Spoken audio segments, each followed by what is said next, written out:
उन्होंने भगवान विष्णु की छाती पे लात मारी तो भगवान विष्णु ने उनसे क्षमा याचना की कि कहा कि मुझसे गलती हो गई, मैं आपका स्वागत नहीं कर सका, और कहा कि मेरी छाती तो वज्र के समान है और आपके चरणों को बहुत बहुत कष्ट हुआ होगा, और उनके चरणों को पकड़ कर सहराने लगे और कहा कि मुझसे आगे से ऐसी कोई गलती ना हो, तो मैं जो आपके चरणों का स्थान जो हमेशा के लिए अपनी छाती पर लूँ, जहाँ पर माता लक्ष्मी का स्थान है।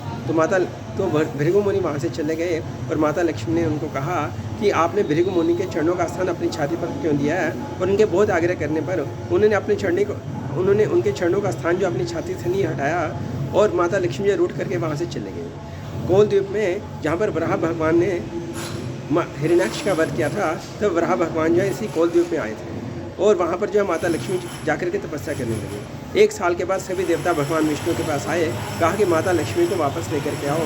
जब भगवान विष्णु कोल द्वीप में जाते हैं और देखते हैं कि माता लक्ष्मी तपस्या कर रही है, और वो जो है वहाँ पर जैसे माता लक्ष्मी को तपस्या करते देखते हैं, तो वहाँ पर वो बैठ करके तपस्या करने लग जाते हैं। एक बिल के अंदर बैठ जाते हैं और वहाँ पर तपस्या करते हैं। तब माता पार्वती सभी देवताओं के पास आती हैं और उनको कहती हैं कि मैं जो गाय और बछड़े लेकर के राजा के पास जाऊँगी, गाय बनेंगे ब्रह्मा जी और बछड़े बनेंगे शंकर, और मैं जो इनको लेकर के जाऊंगी तब गाय के रूप में भगवान विष्णु को दूध पिलाया जाएगा। माता पार्वती एक भेष बदल के वहाँ के राजा के पास जाते हैं। उस राजा का नाम होता है चोल राजा, और कहते हैं कि मैं गाय बछड़े बेचने के लिए आई हूँ। तब राजा ने कहा कि मेरे पास तो बहुत सारे गाय बछड़े हैं, मुझे आपके गाय बछड़े नहीं चाहिए।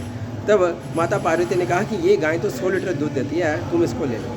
तब राजा ने उन गाय बछड़ों को ले लिया, और जब ग्वाला जो है गाय बछड़ों को चराने के लिए जाता था, तो गाय जो है तो जहाँ पर जिस बिल के अंदर भगवान विष्णु तपस्या कर रहे थे, वहाँ पर जो दूध सर्व करती थी, उस दूध को जो भगवान विष्णु पी लेते थे। अब राजा के मन में एक बार आया कि वो जो बूढ़ी औरत जो मेरे पास आई थी, जो कहती थी कि गाय जो है 100 लीटर दूध देती है, वो गाय का पता लगाने के लिए उन्होंने ग्वाले को बुलाया। तो ग्वाले ने कहा कि नहीं, 100 लीटर दूध तो नहीं देती। तब राजा ने इसका पता लगाने के लिए ग्वाले के पीछे पीछे गए।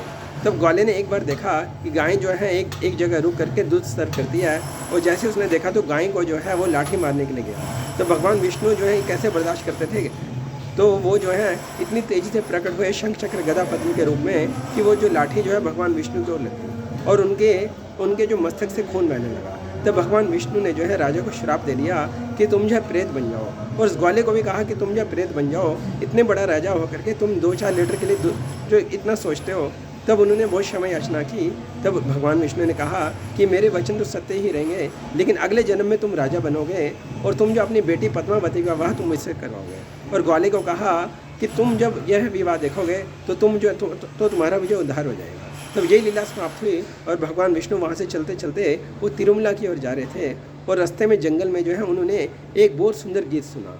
जब माता यशोदा जो है उनकी जब इच्छा थी कि कन्हैया का कब विवाह हो और मैं इस विवाह को देखूं, लेकिन कन्हैया तो पहले ही जो है मथुरा चले गए थे, इसलिए माता यशोदा जो है वो उनका विवाह देख नहीं पाई थी। इसलिए माता यशोदा के मन में ये इच्छा रह गई थी, वो जो है अगले जन्म में वो जो है वो यहाँ इस मन में आई और उन्होंने जन्म लिया। जब उन्होंने ये गीत गा रही थी, सुंदर गीत गा रही थी, तो भगवान विष्णु उनकी कुटिया में गए और कहा कि माता मेरे मस्तक से खून निकल रहा है। तब यशोदा मैया ने जो है अपनी साड़ी का एक छोर फाड़ा और उनके मस्तक पर बांध दिया।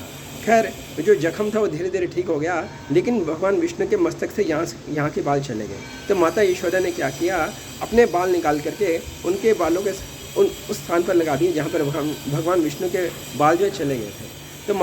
तो भगवान विष्णु ने माता यशोदा से कहा कि माँ, आपने तो एक नया सिस्टम शुरू कर दिया है। आपने तो अपने बाल जो है मेरे मस्तक पर लगा दिए हैं। आज से कोई भी व्यक्ति जो मेरे दरबार में आएगा, अपने बाल जो है मुझे चढ़ाएगा, उसकी सारी की सारी मनोकामनाएं पूरी होंगी।